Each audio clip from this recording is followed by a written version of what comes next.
filled Calloway's chest. She pulled out her phone, scrolling to the saved surveillance images of Kessler. They were gone. Her hands shook. The evidence.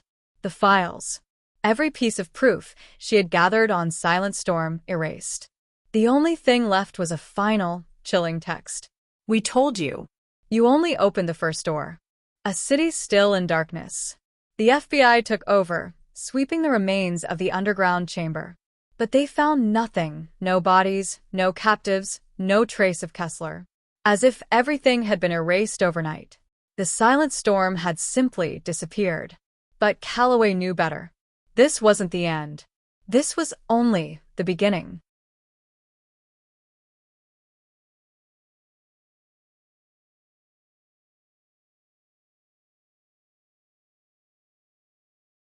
Baltimore was quiet. Too quiet. It had been 72 hours since the warehouse explosion, and Detective Calloway had barely slept. Every lead was slipping through her fingers like smoke.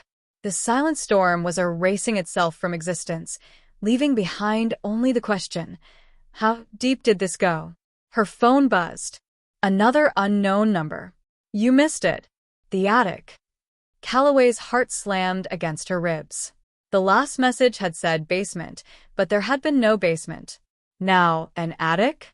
The warehouse was gone. Burned to the ground. But what if the message wasn't about the warehouse at all?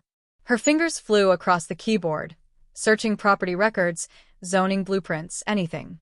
Then a hit. An abandoned hotel. A decayed structure on the city's edge.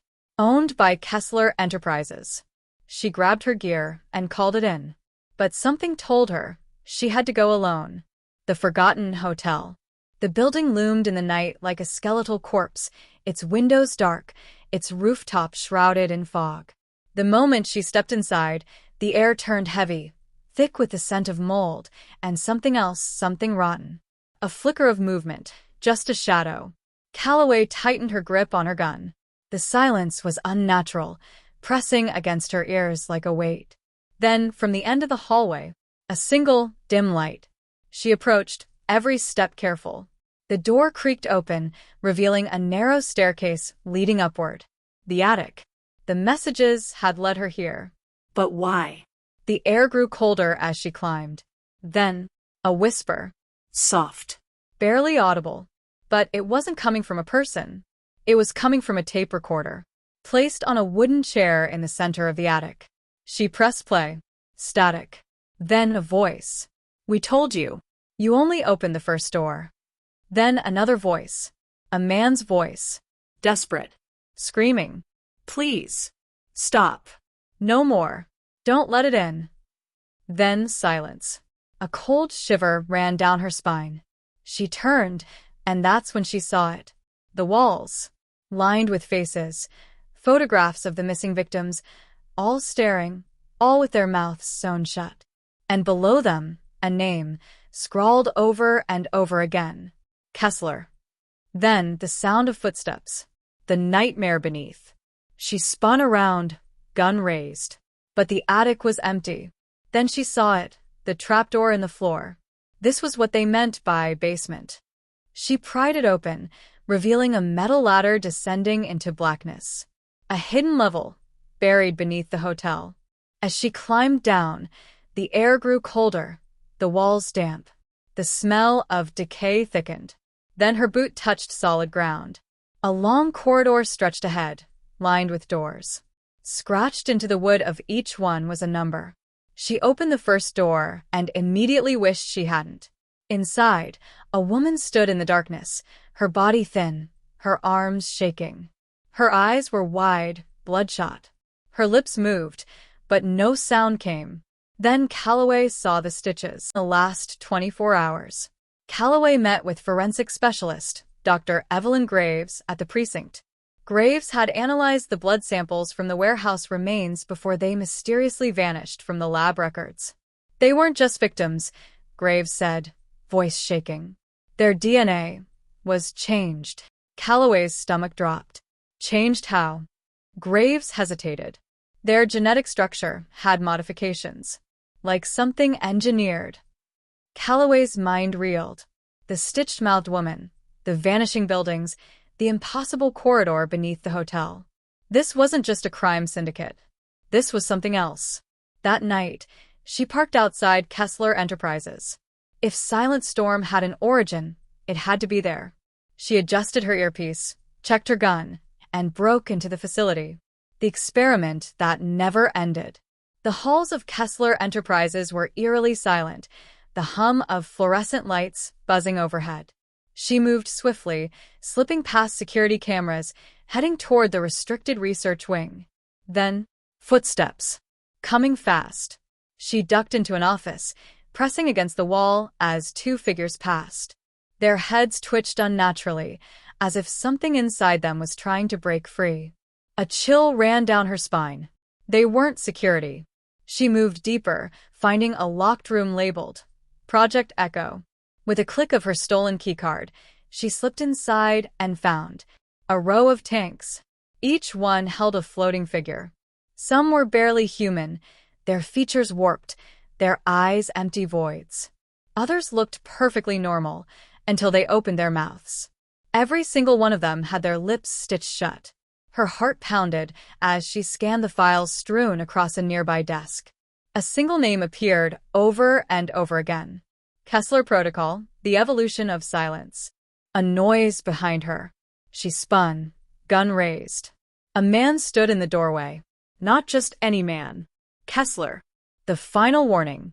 Detective Calloway, he said smoothly. You're in over your head. She tightened her grip. What are you doing to these people? Kessler's smile was chilling, making them better, purging weakness. You see, true strength isn't in speaking. It's in silence. He gestured to the tanks. A world without rebellion, without crime, without choice. Calloway's breath came in short gasps. You're experimenting on civilians. Kessler tilted his head. I'm giving them a purpose. The tanks started draining. The figures inside began to move. Run along now, Detective, Kessler whispered. And if you breathe a word of this. He stepped closer, his voice dropping to a low rasp. I'll make sure you never speak again. Suddenly, alarms blared. The stitched-mouthed figures opened their eyes. Calloway fired and ran, dodging grasping hands, bursting through the emergency exit. And then, she was outside. No alarms. No facility behind her. Just an empty parking lot. Like it had never existed at all. Her phone buzzed. A final message. You looked too deep, Calloway. Now we look back. She turned, feeling a presence behind her. But there was nothing. Only silence.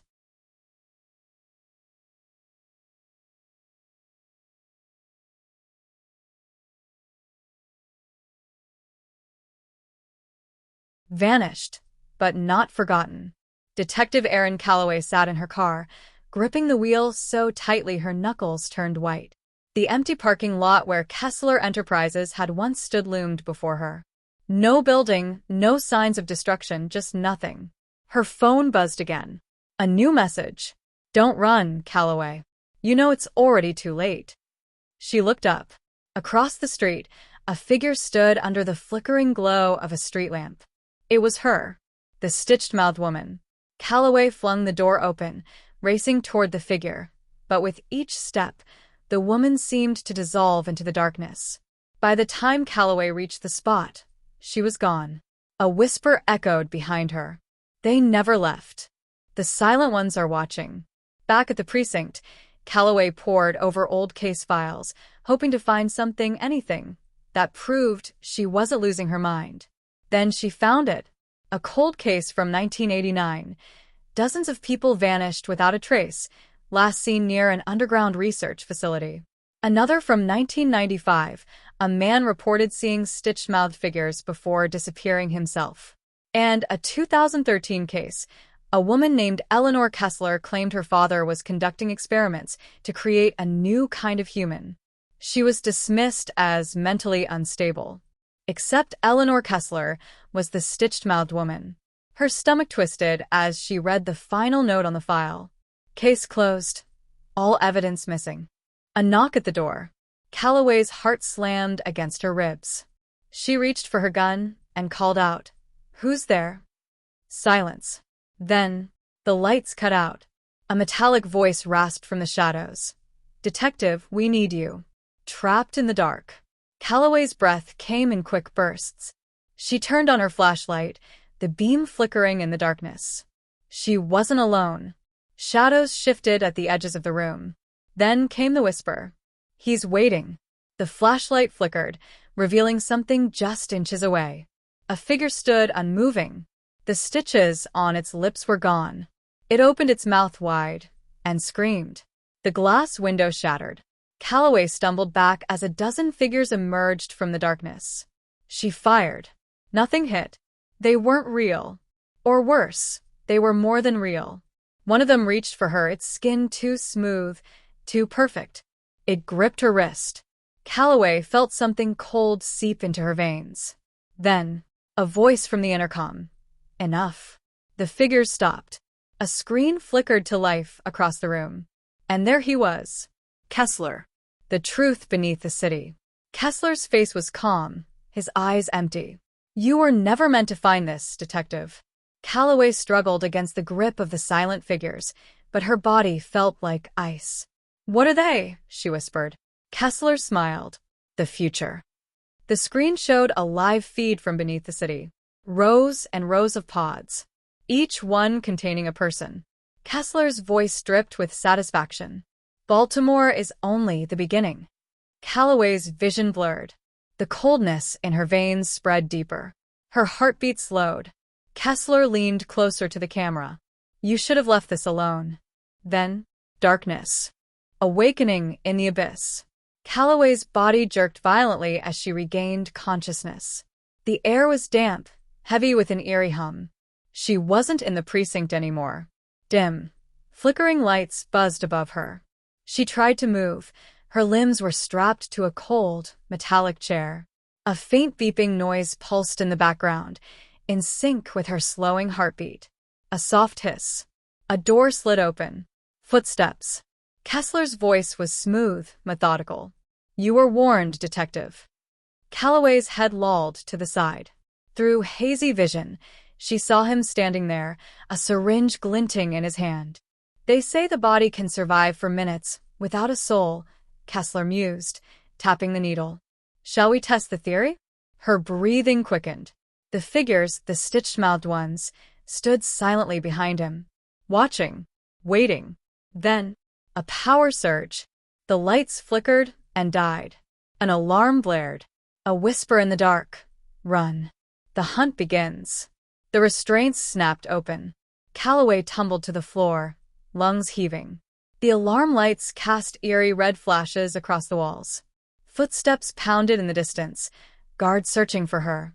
She staggered through the cold, sterile corridors, her pulse hammering. Signs marked restricted areas, biohazard containment, subject disposal. A metallic clatter behind her. She spun around. Nothing. She turned back, and Eleanor Kessler stood inches from her face. Calloway barely suppressed a scream. Eleanor pressed a bloodied finger to her lips. Follow me. The labyrinth below. They navigated through narrow, rusted stairwells leading deeper underground. The air grew colder, thicker. Eleanor whispered, He calls them the Silent Ones. He created them, but they're not human anymore. Calloway's mind reeled. What do you mean? Eleanor hesitated. Then, she peeled back the collar of her shirt. Stitches, running down her throat. He took their voices. Eleanor choked out. He took their souls. A guttural screech echoed through the tunnels. They weren't alone. A horrifying revelation. They reached a vault-like door marked cryostorage. Eleanor frantically keyed in a code. The door groaned open, revealing a chamber of frozen bodies. Rows upon rows of people suspended in thick, glass cylinders. Calloway stepped closer, her breath caught in her throat.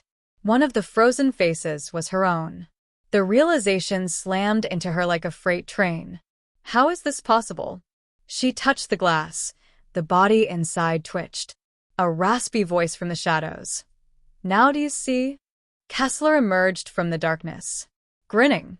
You never left, detective. The Silent Ones stirred. And then they moved. The illusion of escape. Calloway's pulse pounded in her ears. The frozen version of herself stared back, trapped in ice, the expression frozen in horror. Was she real? Or was this? Kessler stepped forward, his face a mask of amusement. You've been running in circles, Detective. You're already one of them. No, she whispered, stepping back. Her mind refused to believe it. Eleanor grabbed her wrist. You're still you, but not for long. The silent ones moved in, their once-stitched mouths now wide open in eerie, soundless screams. Their movements were too fluid, too unnatural. They weren't human anymore. Kessler sighed. I hoped you would embrace the truth, but resistance is expected. The lights dimmed. The glass chambers around them began to crack, and the frozen bodies inside began to move. Nowhere to hide. Calloway fired her gun, but there was no sound. Her body jolted as Eleanor yanked her through a side corridor. Sound doesn't work here, she hissed. It's part of the illusion. The walls around them shifted, distorted. The entire facility was warping, twisting like it was breathing.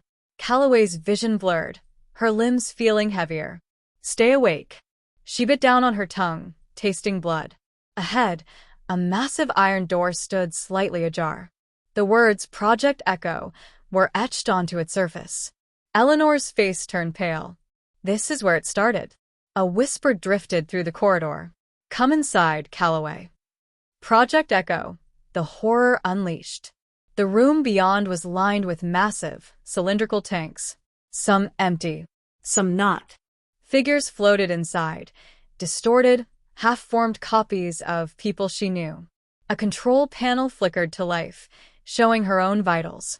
Heart rate, brain activity, neural synchronization, 89%. Eleanor trembled. They're rewriting you. Calloway's hands shook as she scrolled through the data. Every memory, every thought, it was being reconstructed. This isn't real. But if it wasn't real, then how is she bleeding? Kessler's voice crackled over the speakers. You've almost completed the transformation. You should be grateful, Calloway. You're not just a detective anymore. A figure stepped from the shadows, a perfect copy of her. It smiled, and then it spoke in her own voice. You're me now. And her began to disintegrate. The illusion was breaking, but was she escaping, or simply falling deeper? The clone, her perfect doppelganger, stood across from her, watching, Studying. smiling. You don't understand, do you? It said, tilting its head. You were never supposed to wake up. The frozen bodies in the glass chambers twitched. Their fingers curled against the ice, their eyes fluttering open. Calloway's breath hitched. They all looked like her. She turned to Eleanor, her mind spiraling. What the hell is this? Eleanor's face was pale. Project Echo. The experiment wasn't just about stealing voices. She gestured at the bodies. They were perfecting something bigger, replacing people. A loud hiss filled the chamber. The glass tanks began to open. Kessler's voice echoed from the intercom. Welcome home, Detective. The clones stepped out. One of them whispered, in her own voice, We've been waiting for you. Nowhere left to run.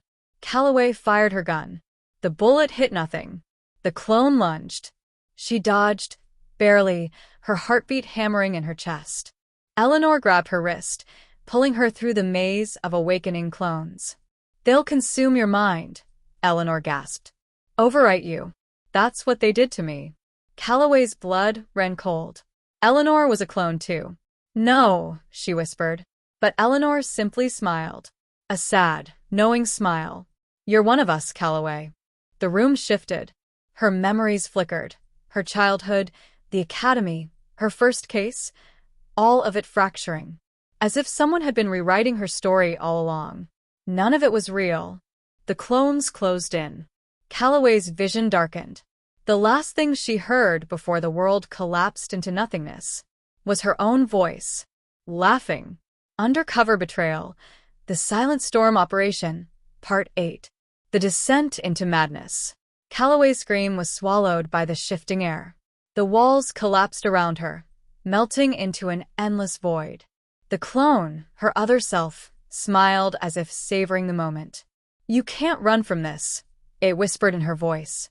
She turned to Eleanor, but Eleanor was gone. Instead, something else stood beside her. A distorted figure, its form flickering like a corrupted image. Its face, her father's face, twisted and decayed. A broken, static-filled voice rasped. "You never left." Calloway's breath hitched. The darkness around her pulsed, tightening like a noose. Her lungs felt constricted, as though the air had thickened into something tangible, something alive. "You never escaped." Then, hands. Cold, lifeless hands shot from the darkness, clawing at her skin, pulling her down. She fought, kicked, screamed, but the more she struggled, the more the darkness fed on her, dragging her into its abyss. Her own reflection loomed over her, watching with dead, vacant eyes. Acceptance is the final step.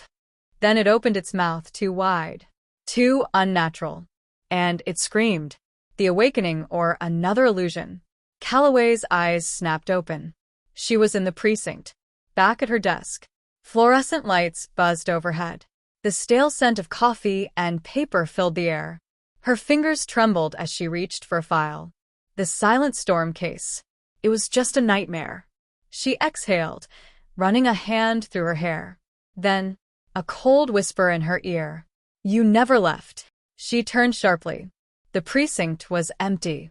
The walls flickered. Her desk began melting into black tar. The illusion was breaking, or maybe she was. Footsteps echoed behind her. Slow. Deliberate. She turned. Kessler stood in the doorway. But his face, it was hers. A cold smile spread across it. "You're almost ready, Calloway." The lights shattered, and everything turned black.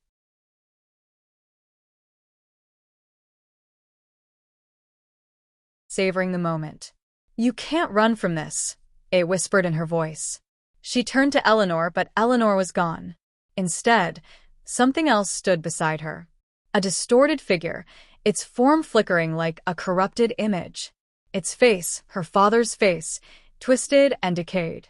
A broken, static-filled voice rasped. "You never left." Calloway's breath hitched. The darkness around her pulsed, tightening like a noose. Her lungs felt constricted, as though the air had thickened into something tangible, something alive. "You never escaped." Then, hands. Cold, lifeless hands shot from the darkness, clawing at her skin, pulling her down. She fought, kicked, screamed, but the more she struggled, the more the darkness fed on her, dragging her into its abyss. Her own reflection loomed over her, watching with dead, vacant eyes. Acceptance is the final step. Then it opened its mouth too wide, too unnatural. And it screamed. The awakening, or another illusion. Calloway's eyes snapped open. She was in the precinct, back at her desk. Fluorescent lights buzzed overhead. The stale scent of coffee and paper filled the air. Her fingers trembled as she reached for a file. The silent storm case. It was just a nightmare.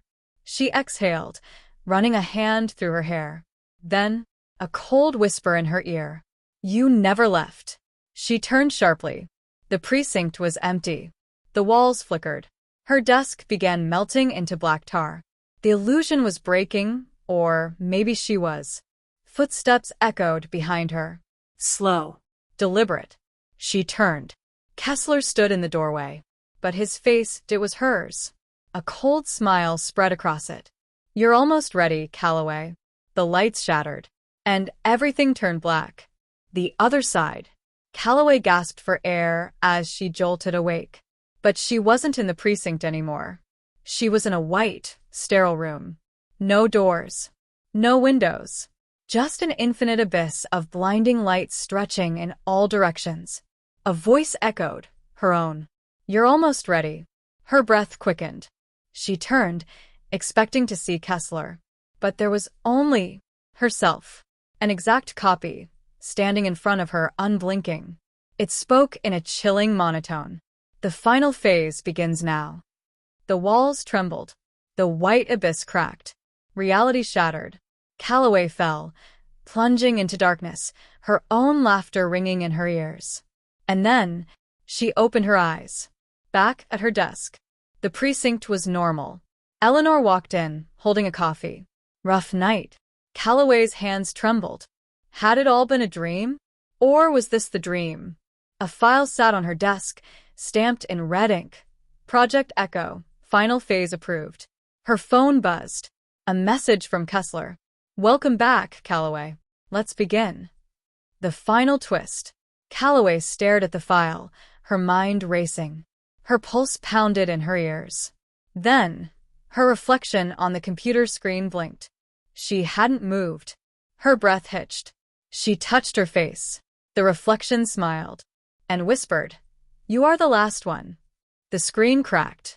Everything went dark. If you're hooked on this mystery, don't forget to like, subscribe, and turn on notifications.